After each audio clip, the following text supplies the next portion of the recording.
So ayan guys, dahil nakatapos tayo ng isang gawain natin doon sa may salamin, ay may gagawin na naman ako na isa. Ayan, panibagong kalikot na naman.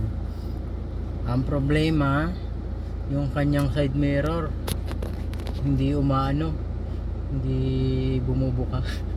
Bumubuka ba tawag doon? Tapos bumabalik na. So umuugong lang yung kabila sa may right side. So susubukan ko. Ayan guys, ito yung salamin niya, naka tupi. Ayan kabilaan. So papalabasin natin ngayon.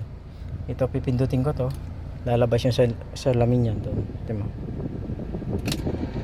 Ayan o, lumalayo. Ang problema natin, ito hindi lumalabas. Ayan o, nakatupi pa rin, umuugong lang siya. Ayan o, may ino.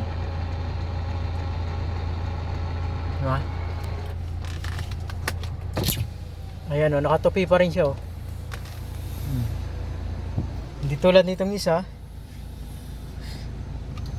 Ay. Itong isa, ayan, nakalabas na. Ito nakatupi pa rin. Yun ang magiging problema natin.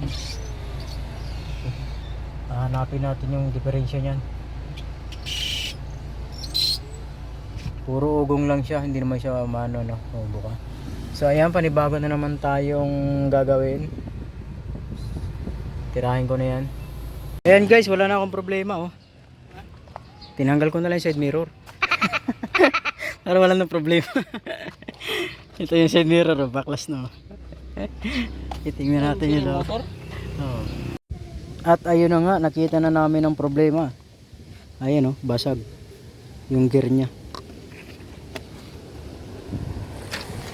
Hindi makita. Ayan oh, basag yung gear nya. Ayan oh. Ito, yan. Basag. Kaya pala hindi na maano yung side mirror, hindi na gumagana. Ito, basag sa gitna. Kaya pala hindi na siya bumubuka, hindi na rin tumitikom. Kaya panayugong lang yung motor niya, gumagana naman yung motor. Dito lang sa gear talagang diferensya. Ayan. Yun lang yung naging problema niya. So, poproblemahin din natin kung saan tayo makakahanap nito. Tayo naman yung mga problema ngayon.